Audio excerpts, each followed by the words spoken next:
جو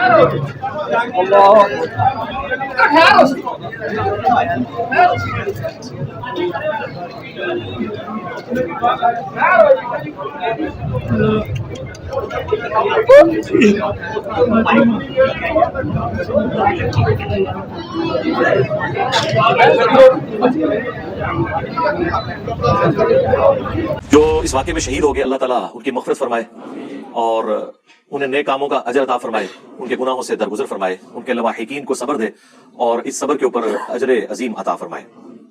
جب ہم دیوبندیوں سے یا اہل حدیث سے پوچھیں گے وہ تو کہیں گے کہ بریلوی تو شہید ہو ہی نہیں سکتا، تو ان کا بھی کوئی قصور نہیں ہے، بریلوی بھی ان کے بارے میں یہی کچھ سوچتے ہیں، لیکن ہم تو بریلوی دیوبندی اہل حدیث کو تو چھوڑ دیں، ہم تو اس تفریق سے بھی اوپر اٹھ کے، سنی شیعہ تفریق سے بھی اوپر اٹھ کے اسلام کی نظر سے تمام مسلمانوں کو دیکھتے ہیں الحمدللہ۔ یہ جو اگر ہے نا، اس کے اندر جو ہے قیامت مضمر ہے کہ وہ سمجھتے ہیں کہ سب کے سب اہل حدیث گستاخ رسول ہے، اور اہل حدیث سمجھتے ہیں کہ سب کے سب بریلوی مشرک ہیں، تو یہ ایک دوسرے کے جنت میں جانے کے بھی قائل نہیں ہے، یہ کلیئر کٹ بات۔ یہاں مدینہ شریف کے ساتھ عشق اور محبت کا لیول یہ ہے کہ لوگ کہتے ہیں کہ جی مجھے مدینے کی گلیوں سے پیار، مدینے کے پھولوں سے، کانٹوں سے، کتوں سے، سوائے مسجد نبوی کے امام کے، کیونکہ وہ گستاخ ہے۔ ہاں آؤ نا دار تھلے، کوئی بریلوی کبھی نعت میں یہ لکھ کے دے کہ مجھے عشق ہے مسجد نبوی کے امام سے، وہ کہتے ہیں نہیں نجدی گستاخ۔ اچھا مسجد نبوی کے پتھروں سے پیار، مٹی سے پیار، تو مسلمان کی حرمت تو اس سے زیادہ ہے۔ جامعہ ترمذی میں اور سنن ابن ماجہ میں حدیث موجود ہے کہ ایک مسلمان کی حرمت اللہ کے نزدیک کعبے سے بھی بڑھ گیا۔ اور ان نفرتوں کو ڈسکس کرنے کا مقصد یہ نہیں ہوتا کہ ہم کہتے ہیں ایک دوسرے کو مارے، ہم یہ کہتے ہیں پہچانے ان علماء کو جنہوں نے آپ کو ان فرقوں میں ڈیوائیڈ کر کے آپس میں لڑوایا ہوا ہے، کہ آج ہمیں لوگ پرچیاں لکھ کے بھیج رہے ہوتے ہیں جی کیا شیعہ کا جنازہ پڑھ لیں، بریلوی پرچی لکھتا ہے کہ کیا نجدی جو گستاخ رسول ہیں ان کا جنازہ پڑھ لیں۔ ظاہر ہے جی ان کو تو یہی کچھ پڑھایا گیا نا ایک دوسرے کے بارے میں، ٹھیک ہے مس ہینڈلنگ بھی ہوئی ہے، لیکن ایک عام آدمی جب مر جاتا ہے اس کا کیا لینا دینا المہند کے ساتھ، اس کا کیا لینا دینا حسام الارمین کے ساتھ، اس کا کیا لینا دینا احکام شریعت میں لکھے ہوئے فتووں کے ساتھ، اس کا کیا لینا دینا البریلویہ کتاب کے اندر لکھے ہوئے جھوٹوں کے ساتھ، الا یہ کہ جس کے عقیدے ہیں وہ ایک معاملہ الگ ہے۔ لیکن یہ تو بڑوں نے ڈیوائیڈ کیا نا، اب ہمارا کام ہے کہ ہم ایسے مواقع کے اوپر ان کو جھنجھوڑیں کہ خدا کے لیے ٹالرنس اپنے اندر پیدا کریں، ایک دوسرے کے اوپر فتوے لگانا چھوڑ دیں۔ یہ چھوٹے جتنا مرضی اکٹھے ہو جائیں، ان کے بڑوں نے ایک دوسرے کو اسلام سے باہر نکالا ہوا ہے، چھوٹوں کی جرت ہی نہیں ہے کہ وہ اکٹھے ہو سکے، کیونکہ ان کو پھر باغی تصور کیا جائے گا۔ خادم رضوی صاحب کے بیٹے جو ہے نا سعد رضوی صاحب، انہوں نے صرف اپنی پولیٹیکل جماعت کی وجہ سے اہل حدیث اور دیوبندیوں سے ملاقاتیں کی علماء سے، تو انہی کے فرقے کے دوسرے مولانا صاحب ڈاکٹر جلالی صاحب نے کہا کہ یہ برائلر رضوی ہیں، ان کی ٹانگیں توڑنی چاہیے۔ حسام الارمین میں حمزہ بریلوی صاحب نے لکھا کہ یہ جو علماء دیوبند ہیں یہ سب کے سب مرتد یعنی واجب القتل ہے، اور اجماع ہے اسلام سے خارج ہے۔ یہ اس کے جواب میں جب المہند علی المفند لکھی علماء دیوبند نے، انہوں نے کہا کہ احمد بریلوی اور ان کی پوری جماعت ایک شیطانی لشکر ہے جو ہم علماء دیوبند پہ حملہ آور ہوئی ہے، اور ساتھ لکھا رضی اللہ عنہم علماء دیوبند کے 14ویں صدی کے مولویوں کو، جیسا کہ شیاطین حملہ آور ہوتے تھے انبیاء کے اوپر۔ ان کا ہم انبیاء کے وارث ہیں اور یہ ان کافر شیاطین کے وارث ہیں، تو کافر کہہ دیا، کافر سے نیچے تو یہ بات نہیں کرتے۔ اور اہل حدیث کے بارے میں انہوں نے اسی المہند میں لکھا کہ محمد بن عبد الوہاب اور ان کی پوری جماعت یہ تو خوارج کی ایک جماعت ہے، آج ریالوں کے چکر میں اکٹھے ہوئے ہیں، ادروائز ان کے بڑے ایک دوسرے کو اسلام سے نکالے بیٹھے ہیں۔ لیکن نبی صلی اللہ علیہ وآلہ وسلم نے فرمایا کہ اگر وہ کلمہ پڑھ دے تو پھر تو اسے قتل نہ کر، اور اگر تو نے اسے قتل کیا تو قتل کرنے کے بعد اللہ کے حضور وہ اس جگہ پر کھڑا ہوگا جہاں قتل کرنے سے پہلے تم کھڑے تھے، اور تم اس جگہ پہ کھڑے ہو جاؤ گے جہاں اس کے قتل ہونے سے پہلے وہ کھڑا ہوا تھا۔ بالکل ریورس، یہ ہے ٹالرنس کا لیول۔ یہاں تو ایک دوسرے مسلمان کو یہ بینیفٹ آف ڈاؤٹ دینے کے لیے تیار نہیں ہوتے۔ نبی علیہ السلام نے فرمایا جب اس نے کلمہ پڑھ لیا تھا پھر بھی تو نے اسے قتل کر دیا؟ کہ یا رسول اللہ ایسا ہی ہے۔ فرمایا کیوں؟ کہ یا رسول اللہ اس نے ڈر کے کلمہ پڑھا تھا۔ اللہ اکبر۔ آپ نے فرمایا تو نے اس کا دل چیر لیا تھا کہ وہ ڈر کے کلمہ پڑھ رہا ہے۔ اسامہ تو کیا کرے گا جب قیامت والے دن وہ شخص کلمہ پڑھتا ہوا اللہ کے حضور تیرے خلاف مقدمہ قائم کر دے گا؟ اسامہ تو کیا کرے گا؟ اسامہ تو کیا کرے گا؟ اسامہ تو کیا کرے گا؟ حضور یہ جملہ رپیٹ کرتے رہے حتیٰ کہ اسامہ کہتے ہیں کہ میرے دل میں خواہش ہوئی کہ آج سے پہلے میں کافر ہوتا، آج کلمہ پڑھ کے مسلمان ہوتا، کم از کم میرے نام اعمال سے ہی گناہ تو دھل جاتا۔ ہم پوچھتے ہیں اسامہ ابن زید نے کیوں نہیں کہا یا رسول اللہ غوث قطب ابدال جو ہیں وہ تو پوری کائنات کو دیکھیں گے، ہاں میں نے دل چیر لیا تھا، وہ تو اپنے مریدوں کے دلوں کے حال کو بھی جانیں گے، تو میں تو اتنے اعلیٰ درجے کا مسلمان ہوں، میں نے دل چیر لیا تھا۔ اس زمانے میں یہ عقیدے نہیں ہوا کرتے تھے۔ اس میں پھر ہم بولتے ہیں نا کہ بابت شاہی کوئی نہیں، اگر صحابہ کرام کا یہ سٹیٹس ہے پھر نے برا لگتا تھا ہم نے اسے کمپلیٹ کیا۔ یہ دیکھیں آپ سامنے لکھا ہوا ٹیبل پہ کہ نبی کے جیسا ہے ہی کوئی نہیں، بابے تھے شاہی کوئی نہیں۔ اب تو خیر یہ پوری آپ لوگوں نے غزلیں اس پہ لکھنی شروع کر دی ہیں۔ ہاں ایک سمجھ لو جنہوں کہہ دینا ایک ٹائٹل مل گیا انہوں نے اگے ٹوریا ہو ٹھیک ہے، علی کے جیسا ہے ہی کوئی نہیں, بنو امیہ تھے, شاہ ہی کوئی نہیں, بڑھانے جاؤ سارے, ایک پاسے سارے اور رشتے رکھو جڑے قرآن و سنت تو ثابت نے, دوے پاسے انہاں دے کھڑے کیتے ہوئے رشتے, ٹھیک ہے, تو فٹ کریے پوری اسی بیر میں آپ پوری نظم لکھ دیں. الحمدللہ رب العالمین والصلاة والسلام علی سید الانبیاء والمرسلین وعلی آلہ واصحابہ اجمعین الی یوم الدین. الحمدللہ آج 31 جولائی 2022 کو سنڈے کے دن ہمارا یہ پبلک سیشن نمبر 54 منعقد ہونے جا رہا ہے. آپ کے سوالات یہ پرچیوں کی شکل میں میرے پاس آ چکے ہیں, لیکن انہیں ڈسکس کرنے سے پہلے ایک بڑا افسوسناک واقعہ ہمارے شہر میں ہوا 2 دن قبل. 29 جولائی 2022 کو جمعے کے دن جیلم میں ایک بڑی مسجد ہے, جہاں آپ سمجھ لیں چند ٹاپ کی جو 10 مساجد ہیں جہاں پہ گیدرنگ کے پوائنٹ آف ویو سے لوگ ہوتے ہیں, ان میں سے وہ ایک مسجد ہے. مسجد یہاں پہ مزار کے ساتھ بنی ہوئی ہے. جیلم کے ساتھ ملحقہ ایک گاؤں ہے کالا دے کے نام سے, اور وہاں پہ جو سلسلہ نقشبندیہ مجددیہ کے بزرگ دفن ہیں ان کا سلسلہ چل رہا ہے, اور یہی وہ سلسلہ ہے جہاں سے ہمارے خادم رضوی صاحب بھی بیعت تھے, اور فیصل آباد میں جو بریلوی بہت بڑے عالم دین ہیں سعید اسد صاحب, ان کی بیعت بھی یہیں سے ہے. ان کے والد صاحب جنہوں نے وہ آب کوثر کتاب لکھی, مفتی امین صاحب, وہ بھی یہیں سے بیعت تھے. اسی لیے آپ اگر ان کی مسجد میں جائیں تو محراب کے اندر لکھا ہوا ہے جہلم شریف, اپنا وہ سارا, چونکہ ظاہر ان کے لیے تو شریف ہے نا, آپ ہماری وجہ سے بدماش ہو جائے تو لادہ بات ہے. تو ویسے تو شریفوں کے لیے تو شریف ہے, تو ادھر کافی بزرگ ہیں, ہماری بدماشی سے کوئی فرق نہیں پڑے گا, شریف ادھر بہت زیادہ ہیں الحمدللہ.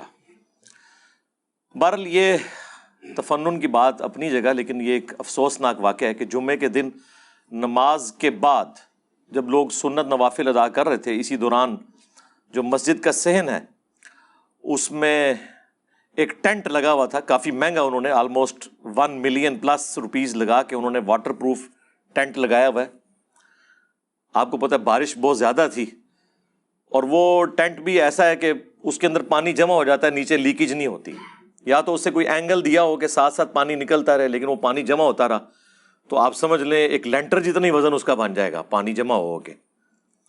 ایک سائڈ تو پھر بھی اس کی مضبوط تھی جہاں پہ وہ باندھا ہوا تھا, دوسری سائڈ پہ انہوں نے جو مسجد کے اوپر چھوٹی سی دیوار ہوتی ہے نا, جسے آپ سمجھ لیں وہ چھوٹے چھوٹے انہوں نے مینار بنائے ہوتے ہیں مسجد کی خوبصورتی کے لیے, 2-2 فٹ کے 2.5 فٹ کے, اس کے ساتھ باندھا ہوا تھا.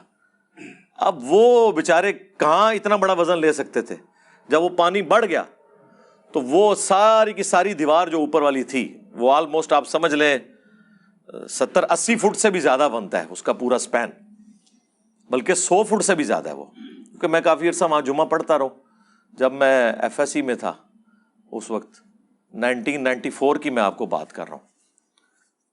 تو وہ سارے کا سارا دیوار والا پورشن نیچے گرا, جو لوگ وہاں پہ سنتیں نوافل ادا کر رہے تھے تو اتنی بلندی سے, آلموسٹ 3ری منزل کی بلندی سے, تو چھوٹا سا پتھر بھی گرے, اور اتنے بڑے بڑے پتھر گرے جن لوگوں کے سروں پہ لگے یا ریڑھ کی ہڈی کے اوپر.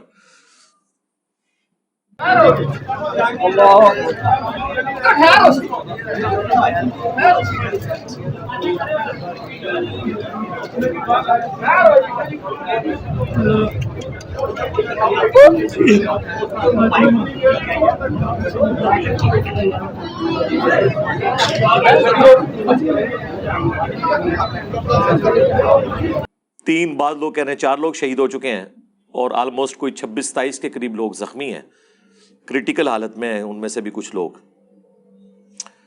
جو اس واقعے میں شہید ہو گئے, اللہ تعالیٰ ان کی مغفرت فرمائے اور انہیں نیک کاموں کا اجر عطا فرمائے, ان کے گناہوں سے درگزر فرمائے, ان کے لواحقین کو صبر دے اور اس صبر کے اوپر اجر عظیم عطا فرمائے. اور یہ شہید کی کیٹیگری میں آتے ہیں. اگرچہ یہی بات جب ہم دیوبندیوں سے یا اہل حدیث سے پوچھیں گے وہ تو کہیں گے کہ بریلوی تو شہید ہو ہی نہیں سکتا, تو ان کا بھی کوئی قصور نہیں ہے, بریلوی بھی ان کے بارے میں یہی کچھ سوچتے ہیں. لیکن ہم تو بریلوی دیوبندی اہل حدیث کو تو چھوڑ دیں, ہم تو اس تفریق سے بھی اوپر اٹھ کے سنی شیعہ تفریق سے بھی اوپر اٹھ کے اسلام کی نظر سے تمام مسلمانوں کو دیکھتے ہیں الحمدللہ۔ بخاری اور مسلم دونوں میں حدیث موجود ہے کہ اللہ کے محبوب صلی اللہ علیہ وآلہ وسلم نے فرمایا کہ میری امت میں 5 قسم کے لوگ جو ہیں وہ شہید ہیں۔ اللہ کی راہ میں جو شہید ہونے والا ہے وہ تو ٹاپ آف دا لسٹ ہے۔ نمبر 2، طاعون کے مرض میں مبتلا ہو کر مر جانے والا۔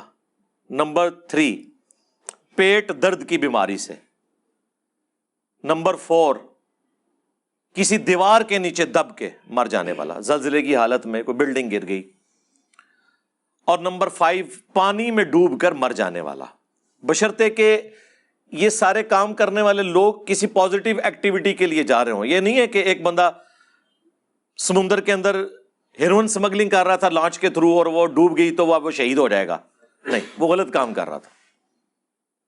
نارمل کنڈیشن میں چاہے اچھے سفر کے اوپر تھا نیکی کے، چاہے مباح سفر کے اوپر تھا، غلط کام کوئی نہیں کر رہا تھا، تو یہ سب کے سب شہداء شمار کیے جائیں گے۔ اور اسی حدیث کی ایکسپلینیشن ایک اور حدیث سے ہوتی ہے، وہ حدیث سنن نبی داؤد کے اندر موجود ہے، سنن نسائی کے اندر موجود ہے، مشکات کے اندر بھی موجود ہے کہ اللہ کے محبوب صلی اللہ علیہ وآلہ وسلم نے اس حدیث میں 5 جو یہ بخاری اور مسلم کے لوگ آئے تھے، ان کے ساتھ 2 اور لوگوں کو بھی شہید ڈکلیئر کیا، ٹوٹل 7۔ ان میں سے ایک آگ میں جل کر مر جانے والا،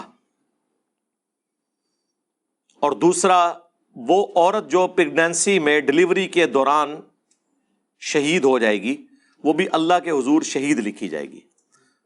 اس کے علاوہ بھی احادیث کے اندر اور شہداء ہیں، لیکن یہ 7 جو ہے نا ٹاپ آف لسٹ ہیں۔ ان میں سے نمبر 1 اللہ کی راہ میں، نمبر 2 طاعون کے مرض میں، نمبر 3 پیٹ درد کی بیماری سے، نمبر 4 پانی میں ڈوب کر، نمبر 5 کسی دیوار کے نیچے آ کے، نمبر 6 آگ میں جل کے، اور نمبر 7 وہ عورت جو ڈلیوری کے دوران فوت ہو جاتی ہے۔ یہ سب کے سب اللہ کے حضور شہید لکھے جائیں گے۔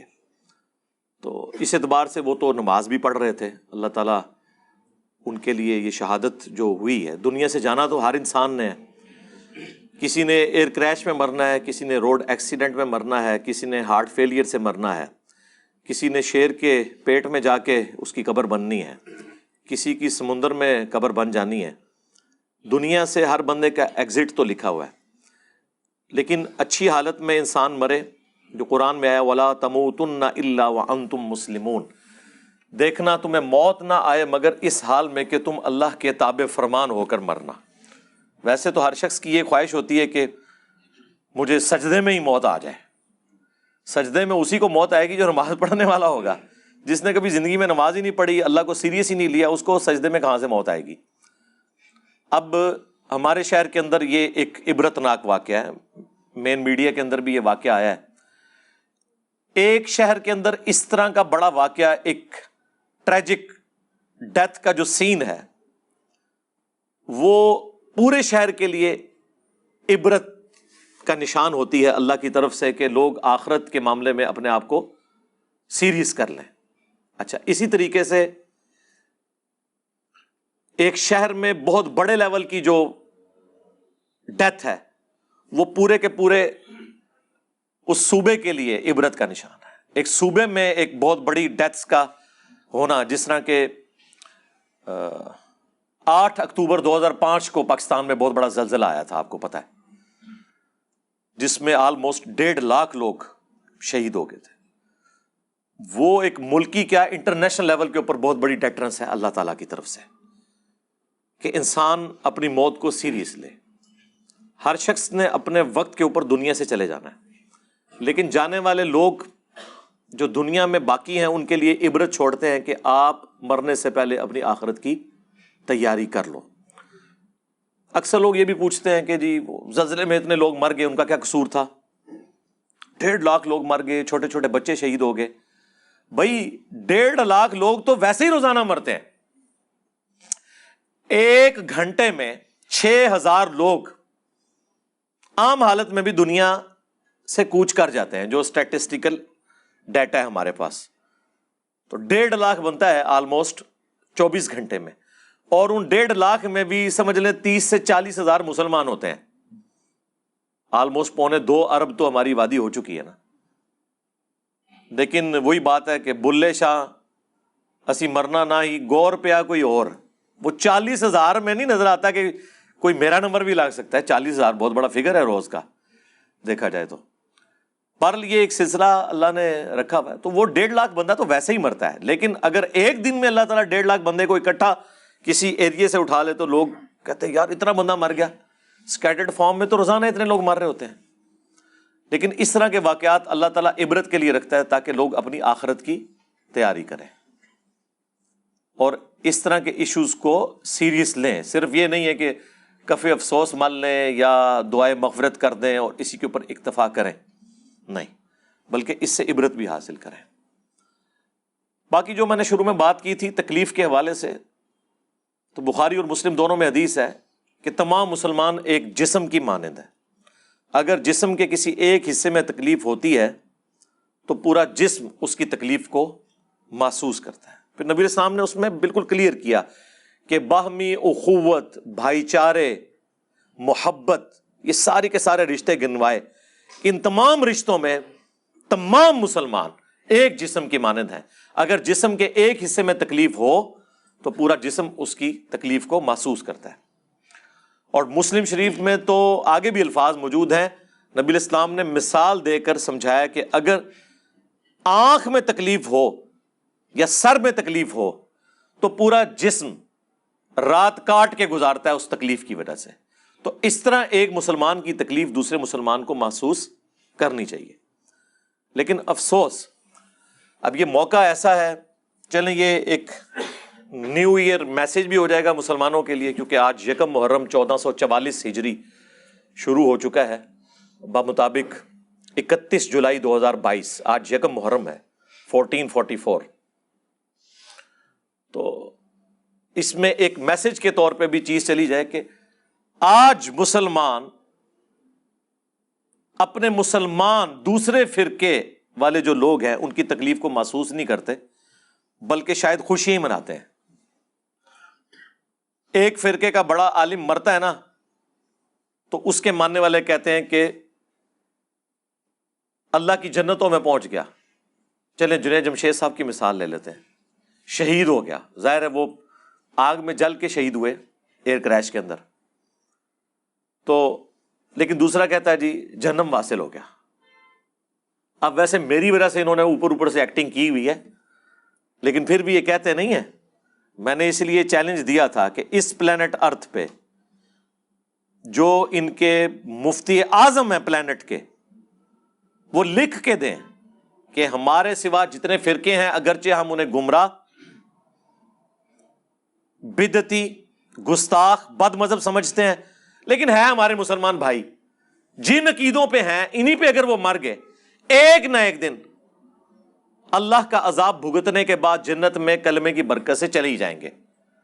تو آپ کو کوئی بریلوی بڑا عالم یہ لکھ کے دیوبندی اہل حدیث شیعہ کے بارے میں نہیں دے گا، کوئی دیوبندی بریلوی اہل حدیث کے بارے میں نہیں دے گا، کوئی اہل حدیث بریلوی دیوبندی شیعہ کے بارے میں نہیں دے گا.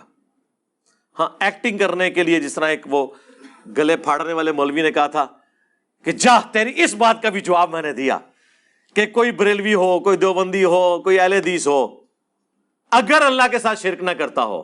ہم دیوبندیوں کو بھی مسلمان سمجھتے ہیں، بریلویوں کو بھی سمجھتے ہیں. جا دفع ہو جا، آج کے بعد اب دین کی بات نہ کر. جا تیرے اس چیلنج کا بھی جواب دیتا ہوں. کوئی بریلوی ہو، کوئی دیوبندی ہو، کوئی اہل حدیث ہو، اگر انہوں نے اللہ کی ذات کے ساتھ شرک نہ کیا ہوگا اپنے گناہوں کو بھگت کے جنت میں چلا جائے گا. ہاں تو سرکار ہو تو بارش بھی یہی کہتے ہیں کہ اگر کوئی اہل حدیث ہو اور گستاخ رسول نہ ہو تو انشاءاللہ جنت میں جائے گا. یہ جو اگر ہے نا، اس کے اندر جو ہے وہ قیامت مضمر ہے کہ وہ سمجھتے ہیں کہ سب کے سب اہل حدیث گستاخ رسول ہے، اور اہل حدیث سمجھتے ہیں کہ سب کے سب بریلوی مشرک ہے. تو یہ ایک دوسرے کے جنت میں جانے کے بھی قائل نہیں ہے. یہ کلیئر کٹ بات ہے. اگلے دن فی البدی میرے دماغ میں وہ، جیسے آپ کو پتہ ہے کوئی نہ کوئی آمد ہو جاتی ہے، تو اگلے دن میرے دماغ میں یہ آمد ہوئی. میں نے اپنے پبلک سیشن میں بھی یہ بات کی کہ یہاں مدینہ شریف کے ساتھ عشق اور محبت کا لیول یہ ہے کہ لوگ کہتے ہیں کہ جی مجھے مدینے کی گلیوں سے پیار، مدینے کے پھولوں سے، کانٹوں سے، کتوں سے، سوائے مسجد نبوی کے امام کے، کیونکہ وہ گستاخ ہے۔ ہاں آؤ نا داڑھ تھلے۔ کوئی بریلوی کبھی نعت میں یہ لکھ کے دے کہ مجھے عشق ہے مسجد نبوی کے امام سے، تو کہتے ہیں نہیں نجدی گستاخ۔ اچھا مسجد نبوی کے پتھروں سے پیار، مٹی سے پیار، تو مسلمان کی حرمت تو اس سے زیادہ ہے۔ جامعہ ترمذی میں اور سنن ابن ماجہ میں حدیث موجود ہے کہ ایک مسلمان کی حرمت اللہ کے نزدیک کعبے سے بھی بڑھ کے ہے نا۔ تو مسلمان کے ساتھ کیوں نہیں پیار؟ نہیں ہے، اس لیے کہ وہ اس کے فرقے کا نہیں ہے، وہ دوسرے فرقے کا ہے۔ یہ نفرتیں ہیں، اور ان نفرتوں کو ڈسکس کرنے کا مقصد یہ نہیں ہوتا کہ ہم کہتے ہیں ایک دوسرے کو ماریں، ہم یہ کہتے ہیں پہچانیں ان علماء کو جنہوں نے آپ کو ان فرقوں میں ڈیوائیڈ کر کے آپس میں لڑوایا ہوا ہے۔ کہ آج ہمیں لوگ پرچیاں لکھ کے بھیج رہے ہوتے ہیں، جی کیا شیعہ کا جنازہ پڑھ لیں؟ بریلوی پرچی لکھتا ہے کہ کیا نجدی جو گستاخ رسول ہیں ان کا جنازہ پڑھ لیں؟ ظاہر ہے جی ان کو تو یہی کچھ پڑھایا گیا نا ایک دوسرے کے بارے میں۔ ٹھیک ہے مس ہینڈلنگ بھی ہوئی ہیں، لیکن ایک عام آدمی جب مر جاتا ہے اس کا کیا لینا دینا المہند کے ساتھ، اس کا کیا لینا دینا حسام الحرمین کے ساتھ، اس کا کیا لینا دینا احکام شریعت میں لکھے ہوئے فتووں کے ساتھ، اس کا کیا لینا دینا البریلویہ کتاب کے اندر لکھے ہوئے جھوٹوں کے ساتھ، الا یہ کہ جس کے عقیدے ہیں وہ ایک معاملہ الگ ہے۔ لیکن یہ تو بڑوں نے ڈیوائیڈ کیا ہے نا۔ اب ہمارا کام ہے کہ ہم ایسے مواقع کے اوپر ان کو جھنجھوڑیں کہ خدا کے لیے ٹالرنس اپنے اندر پیدا کریں، ایک دوسرے کے اوپر فتوے لگانا چھوڑ دیں۔ میں اکثر روتا رہتا ہوں کہ یہ چھوٹے جتنا مرضی اکٹھے ہو جائیں، ان کے بڑوں نے ایک دوسرے کو اسلام سے باہر نکالا ہوا ہے، چھوٹوں کی جرت ہی نہیں ہے کہ وہ اکٹھے ہو سکیں، کیونکہ ان کو پھر باغی تصور کیا جائے گا۔ خادم رضوی صاحب کے بیٹے جو ہے نا سعد رضوی صاحب، انہوں نے صرف اپنی پولیٹیکل جماعت کی وجہ سے اہل حدیث اور دیوبندیوں سے ملاقاتیں کی علماء سے، تو انہی کے فرقے کے دوسرے مولانا صاحب ڈاکٹر جلالی صاحب نے کہا کہ یہ برائلر رضوی ہیں، ان کی ٹانگیں توڑنی چاہیے۔ جو امام احمد رضا کی فکر سے ٹکرائے خواہ کوئی ہو، اس سے اہل سنت کا کوئی تعلق نہیں ہے۔ میں کہہ رہا ہوں گونگا بولا ورنہ قیامت کب بولا گے؟ آج پورے مسئلے کے رضا پہ حملہ ہے کہ جس بیس پر انہوں نے ساری جنگ لڑی اس بیس کو ختم کر کے ان مقابلوں کو عشق رسول اللہ علیہ وسلم کی ڈگریاں دی جا رہی ہیں، اور یہ رضوی جو چپ بیٹھے ہیں پیور رضوی، میں ان کی بات کر رہا ہوں، برائلر رضویوں کی بات نہیں کر رہا۔ نہ برائلر قادری کو ہم نے مانا، نہ برائلر رضوی کو ہم نے مانا۔ کسی کو شک ہو تو آمنے سامنے مناظرہ کرے کہ برائلر کون ہے اور حقیقی کون ہے۔ تحریک لبیک کی بنیاد ابن تیمیہ کی فکر پہ نہیں، قاسم نانوتوی کی فکر پہ نہیں، اشرف تھانوی کی فکر پہ نہیں، رشید گنگوہی کے فکر پہ نہیں۔ تحریک لبیک یا رسول اللہ صلی اللہ علیہ وسلم کی بنیاد اس عشق رسول صلی اللہ علیہ وسلم پر ہے جس کے پیالے امام احمد رضا بریلوی نے پلائے ہیں۔ اور آج کے نابالغ نظریاتی لوگوں سے کوئی ہیر پھیر کی باتیں کر کے کوئی نئی رضویت بنا کر اگر وہ چاہتے ہیں کہ فکر رضا کی اس فصل کا پھل وہ کاٹ لیں، اشرف آصف جلالی زندہ ہے، ہم ان کی ٹانگیں کاٹ دیں گے، فکر رضا کی فصل کا پھل کسی کو کاٹنے نہیں دیں۔ برائلر رضوی، انہوں نے کہا اصل رضوی ہم ہیں۔ وہ رضوی پتہ کس نسبت سے؟ احمد صاحب بریلوی صاحب کی نسبت سے۔ وہ کہتے ہیں سعد رضوی جو ہے یہ برائلر رضوی ہے۔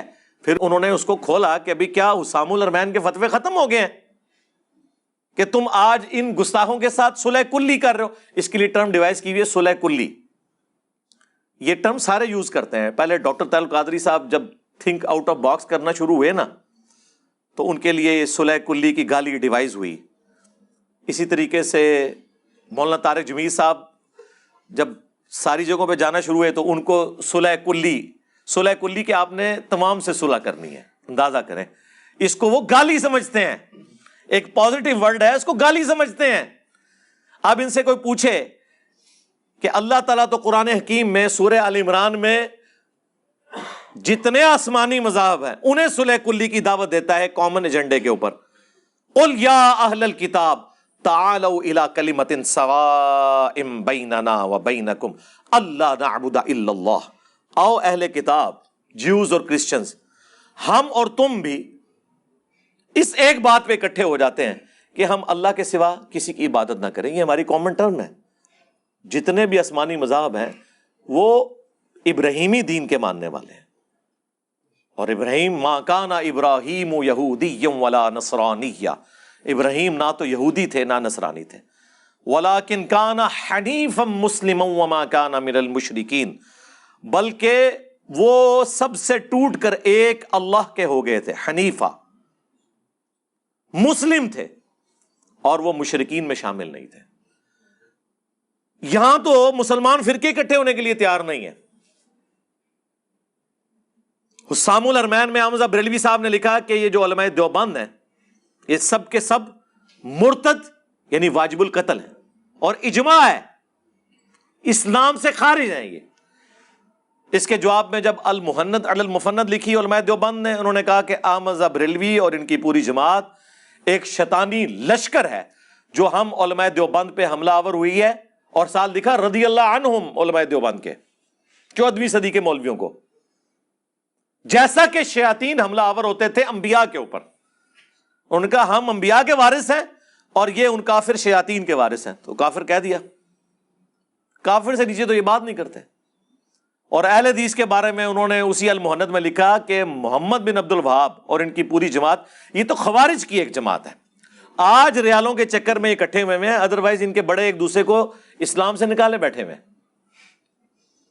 ان کا کیا قصور ہے؟ ان کے بڑوں نے رد المختار میں فتاوی شامی میں یہ سب کچھ لکھا کہ محمد بن الوہاب جو ہے یہ خوارج کی ایک جماعت ہے.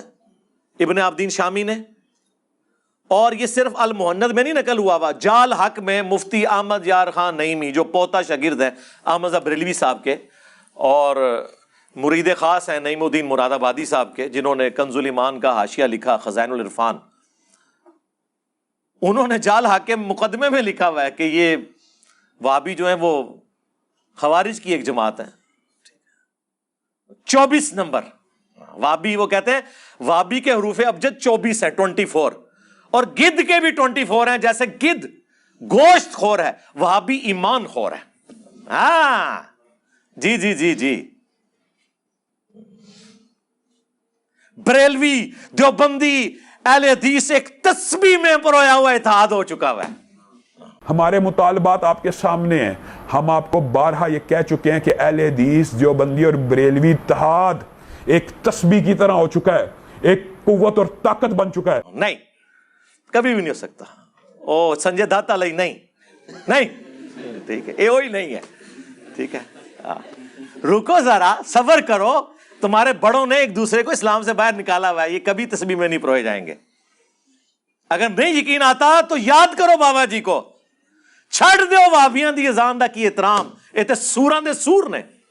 ہاں بادشاہی مسجد کے باہر کہنا انہاں بڑے دا اخلاص منگو تو بڑے بڑے لوگ ہم گداواں نو خیر پا ہی دیں گے. چلو جی چلیے. او بھابیاں دی اذان اے تے کڑا دے اے تے سور دے سور ہیں. چلو چلیے.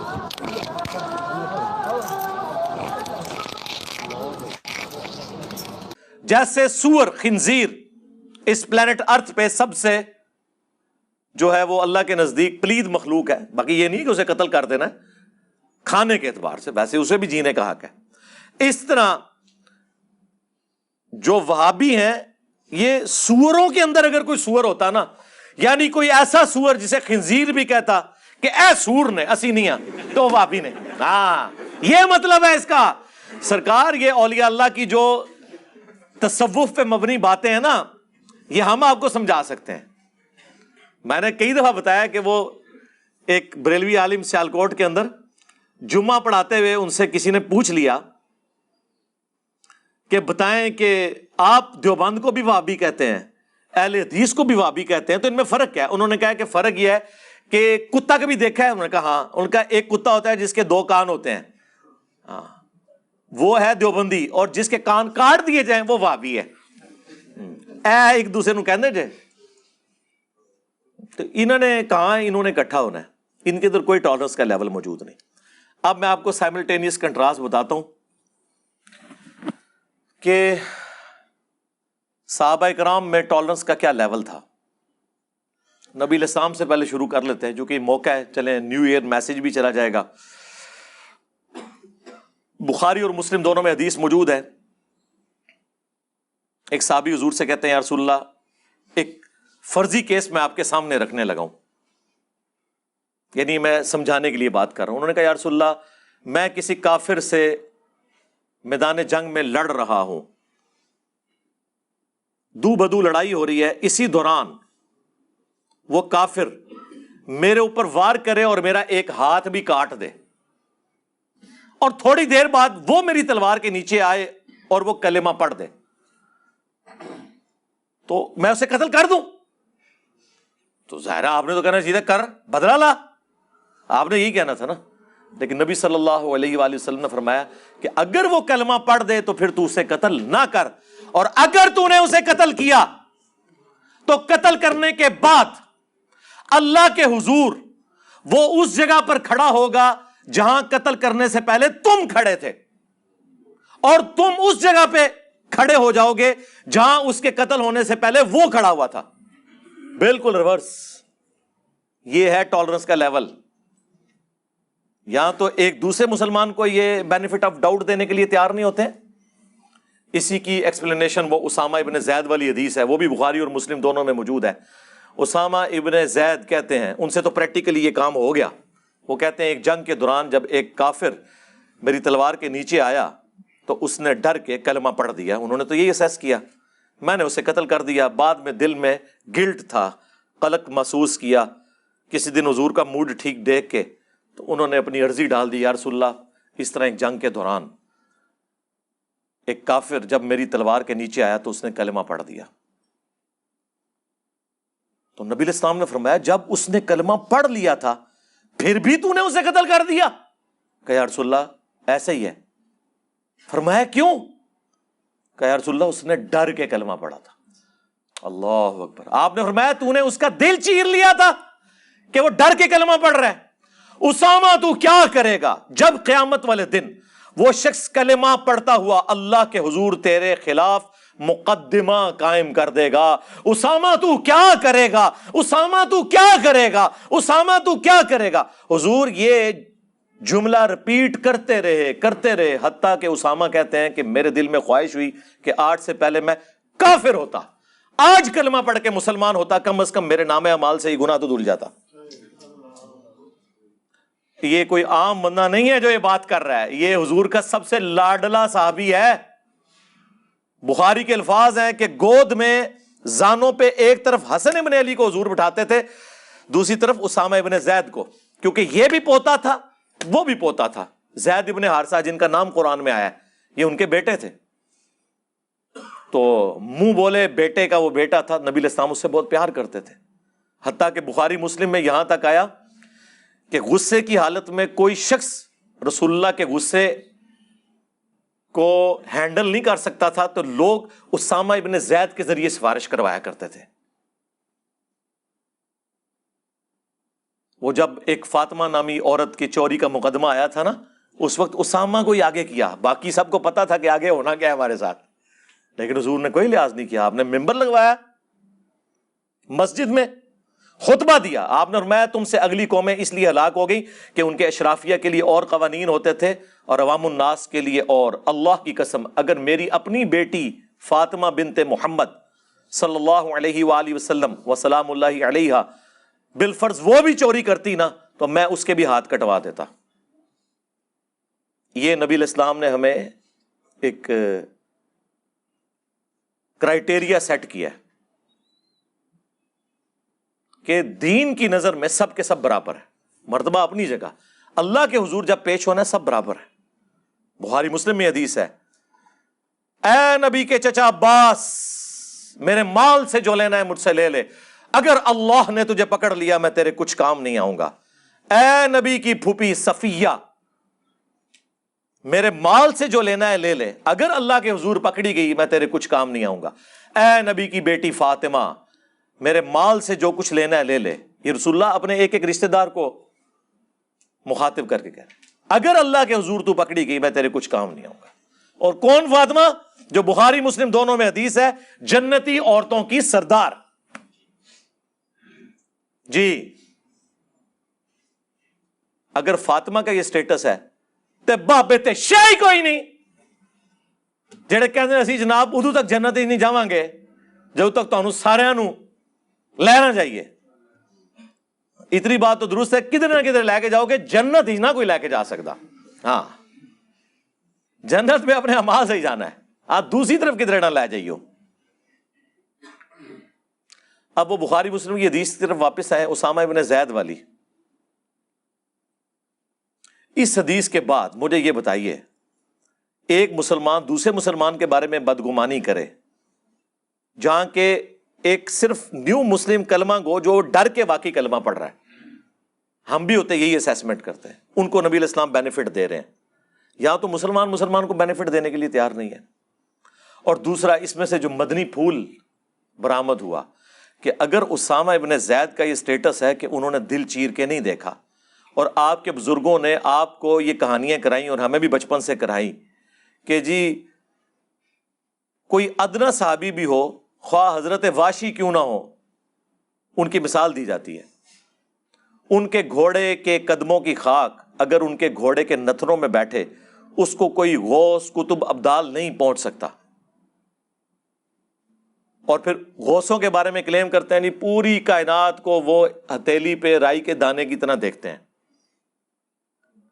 اور سرکار ہوتے موبائل نہیں صحیح طریقے نال دیکھ سکتے کہ کام کس طرح کرتا ہے، جب تک اسی نہ انہوں نے سکھائیے، یہ تو چھڑ دو. ہم پوچھتے ہیں اسامہ ابن زید نے کیوں نہیں کہا یا رسول اللہ غوث کتب ابدال جو ہیں وہ تو پوری کائنات کو دیکھیں گے، ہاں میں نے دل چیر لیا تھا، وہ تو اپنے مریدوں کے دلوں کے حال کو بھی جانیں گے، تو میں تو اتنے اعلیٰ درجے کا مسلمان ہوں، میں نے دل چیر لیا تھا. اس زمانے میں یہ عقیدے نہیں ہوا کرتے تھے. اس پہ پھر ہم بولتے ہیں نا کہ بابت شاہی کوئی نہیں، اگر صحابہ اکرام کا یہ سٹیٹس ہے. پھر نے برا لگتا تھا، ہم نے اسے کمپلیٹ کیا. اب یہ دیکھیں آپ سامنے لکھا ہوا ہے ٹیبل پہ کہ نبی کے جیسا ہے ہی کوئی نہیں، بابت شاہی کوئی نہیں. اب تو خیر یہ پوری اب لوگوں نے غزلیں اس پہ لکھنی شروع کر دی ہیں. ہاں اے تے ایک سمجھ لو جنہوں کہہ نا ایک ٹائٹل مل گیا انہوں نے اگے ٹوری آؤ دے، ٹھیک ہے، علی کے جیسا ہے ہی کوئی نہیں، بنو امیہ تے شاہی کوئی نہیں. بڑھاندے جاؤ سارے، ایک پاسے سارے وہ رشتے رکھو جڑے قرآن و سنت تو ثابت نے، دوے پاسے انہاں دے کھڑے کیتے ہوئے رشتے، ٹھیک ہے، تو فٹ کریے پوری اسی بیر میں آپ پوری نظم لکھ دیں. تو یہاں پہ یہ عقیدے کی بھی اصلاح ہوئی. یہ تو نبی علیہ السلام کا سٹیٹس تھا، اس حوالے سے انہوں نے کلیریفائی کیا. اب آپ ذرا نیچے آئیں خلفائے راشدین کی طرف. سب سے پہلے حضرت عثمان غنی رضی اللہ تعالیٰ عنہ، صحیح بخاری میں موجود ہے، 695 نمبر حدیث، مشکات میں بھی موجود ہے.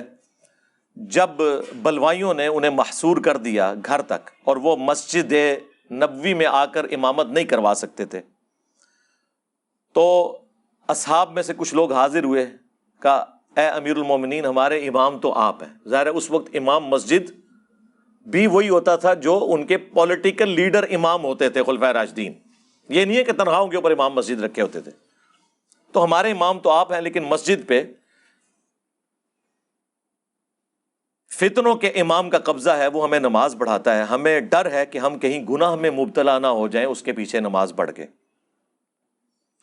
حضرت عثمان کا آپ حوصلہ دیکھیں، انہوں نے فرمایا کہ نماز ہی تو مسلمانوں میں ایک نیکی کا کام ہے، اجتماعی طور پہ جو کیا جاتا ہے، تم نیکی کے کاموں میں ان کا ساتھ دو، برائی میں الگ رہو. اس حدیث پہ باب باندھا ہے امام بخاری نے کہ باغی اور بدعتی کے پیچھے نماز پڑھنے کا حکم خلیفہ راشد کی جانب سے، کہ اگر کوئی باغی اور بدعتی ہے، میرا خیال ہے آج کوئی بھی شخص ہم یہ نہیں کہہ سکتے کہ اس سے بڑا باغی اور بدعتی ہو سکتا ہے جو خلیفہ راشد کو اس طریقے سے ظلمن شہید کر دیں. لیکن سب سے بڑے افیکٹی خلیفہ راشد تھے. انہوں نے اس وقت حدیث کیوں نہیں سنائی ابو داؤد ترمذی ابن ماجہ کی جو مشکات میں بھی موجود ہے، علیکم بسنتی وسنت الخلفاء الراشدین المہدیین، اور ساتھ وہ حصہ سناتے کہ میرے بعد تم بہت اختلاف دیکھو گے، دین میں نئی نئی بدعتوں سے بچنا، ہر بدعت گمراہی ہے، ہر گمراہی جو ہے وہ جہنم میں لے جانے والی ہے. سنن نسائی میں یہ بھی الفاظ موجود ہیں. تو دیکھو خلیفہ راشد کے خلاف کھڑے ہونے والوں کو بدعتی اور جہنم کی طرف لے جانے والے لوگ رسول اللہ نے قرار دیا ہے، لہٰذا ان کے پیچھے نمازیں نہ پڑھو، میں خلیفہ راشد ہوں، نہیں، ان کا نماز پڑھیں گے، باقی وہ اپنے بدعت کا وبال ان کے اوپر ہوگا۔ یہ فتویٰ ہمارے سامنے کلیئر کٹ خلیفہ راشد کا موجود ہے۔ اب ہمیں کوئی کہتا ہے جی فلانے ساڈے سلف نے کیتا، اور لے جاؤ اپنے سارے، کوئی پہلے سلف لے کے آؤ جڑا عثمان غنی تو وڈا ہوئے رضی اللہ تعالیٰ عنہ علیہ السلام، باقی ساری باتیں اب چھوٹی ہیں۔ اور یہ ان کا کوئی ذاتی فتویٰ نہیں تھا۔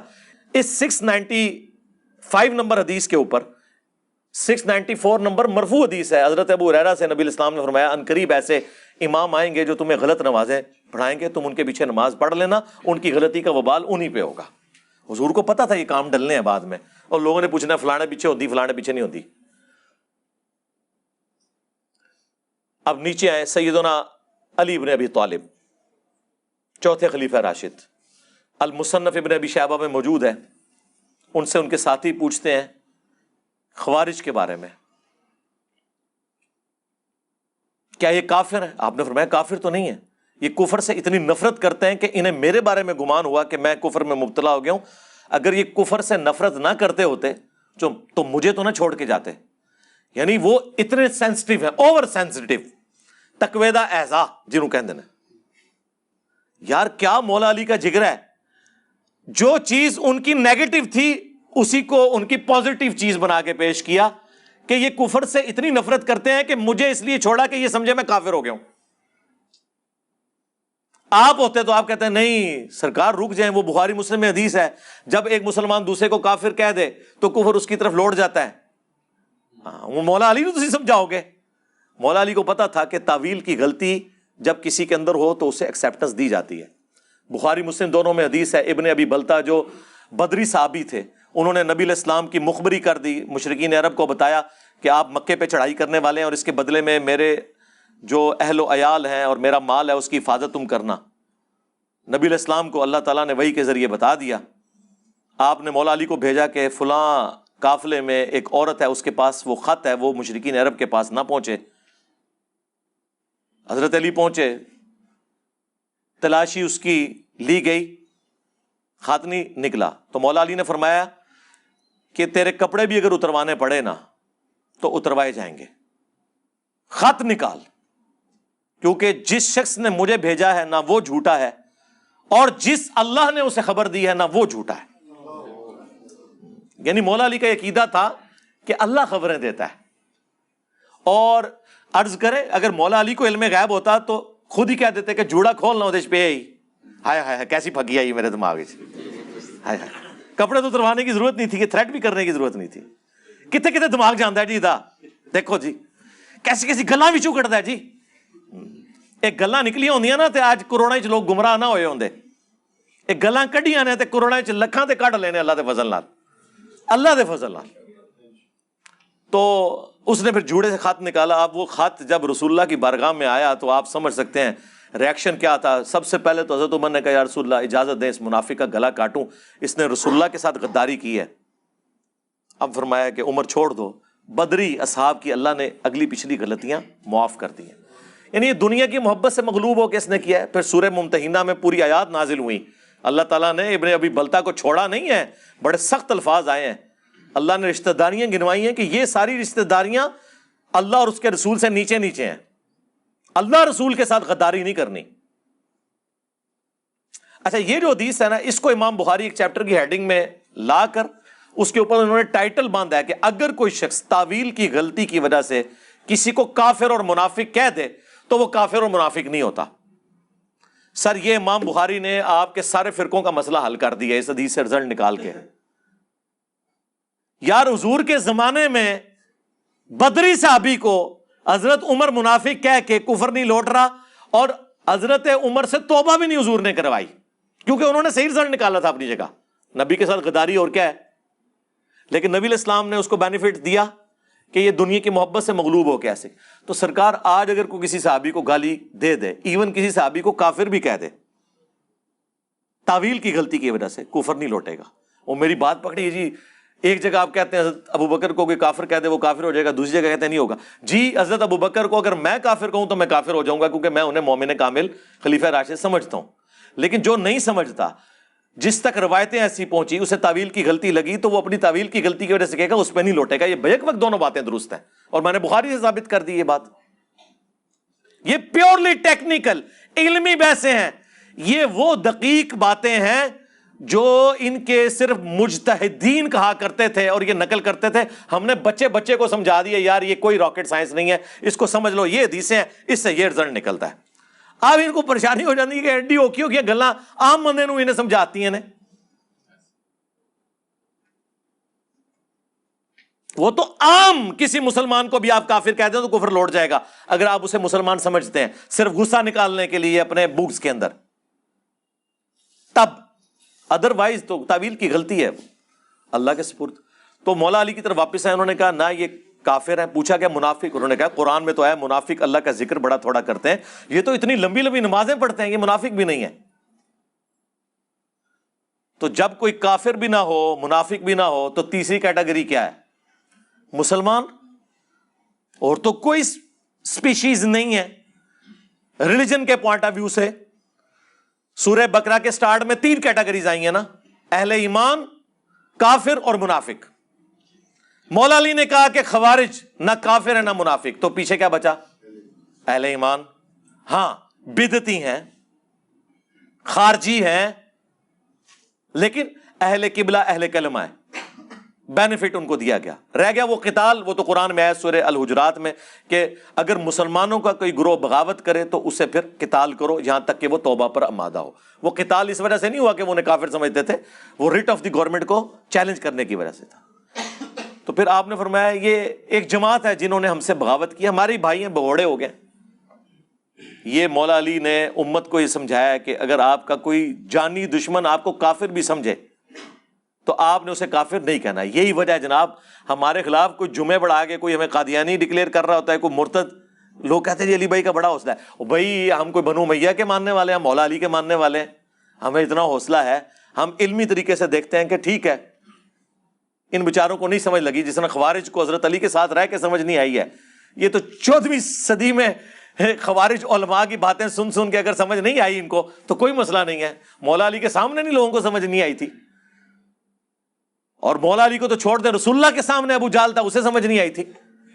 جسے اللہ توفیق دے اور جو چاہے کہ اسے ہدایت ملے. والذین جاہدوا فینا لنہدینہم سبلنا، جو ہماری راہ میں کوشش کرے گا اس کے لیے ہم اپنی راہیں کھولیں گے، جو کوشش نہیں کرے گا اسے کوئی ہدایت نہیں ملے گی. اس سے بھی نیچے آ جائیں رسول اللہ سے، پھر سیدنا عثمان، پھر سیدنا علی. اب آ جائیں عبداللہ ابن عمر کے بارے میں. صحیح بخاری میں موجود ہے کہ عبداللہ بن عمر خوارج کو بدترین مخلوق کہتے تھے کہ وہ کافروں والی آیات مسلمانوں پہ لگاتے تھے. بریلوی بیان کرتے ہوئے کہتے ہیں بتوں والی آیات بزرگان دین پہ لگاتے تھے. نہیں لکھا سرکار، کافروں والی آیات مسلمانوں پہ. جو کافروں کے بارے میں آیات تھی وہ صحابہ پہ لگاتے تھے. بالکل یہ نہیں لگنی چاہیے. صحابہ نے کوئی ایسا کام نہیں کیا کہ جس کی وجہ سے ان کے اوپر کافروں والی آیتیں لگیں. لیکن آج کے دور میں اگر کوئی کافروں والے کام کرے گا تو کافروں والی آیتیں اس پہ لگیں گی. آپ کا اپنا فرقے کا بندہ کوئی بات کر دے تو آپ اسے کہتے ہیں یہ بعد ذالک زنیم ہے، یہ آؤٹ آف ویڈ لاک پیدا ہوا ہے. لگاتے ہیں نا. یہ تو کافر کے بارے میں آئی تھی کہ ولد الحرام ہے. خالد ابن ولید کا باپ ولید ابن مغیرہ وہ کافر تھا.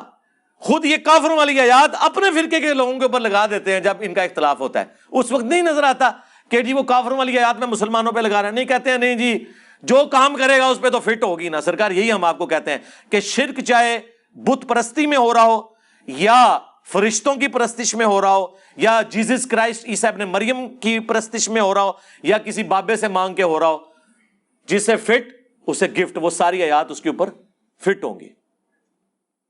وہی عبداللہ بن عمر جو اتنی نفرت کرتے ہیں خوارج سے. سنن کبریٰ البیہقی کے اندر موجود ہے، اور شیخ زبیر صاحب نے مقالات کی اپنی پہلی جلد میں پورا عبداللہ ابن عمر کے اوپر مضمون لکھا. اس میں بھی نقل کیا کہ وہ خوارج اور خوشبیہ یعنی مختار سقفی کے جو فالورز تھے ان کے پیچھے نمازیں بھی پڑھتے تھے، حی علی الصلاح حی علی الفلاح، وہ کہتے تھے جب تک ان کی مساجد سے آواز آئے گی ہم ان کی اذان کا جواب بھی دیں گے.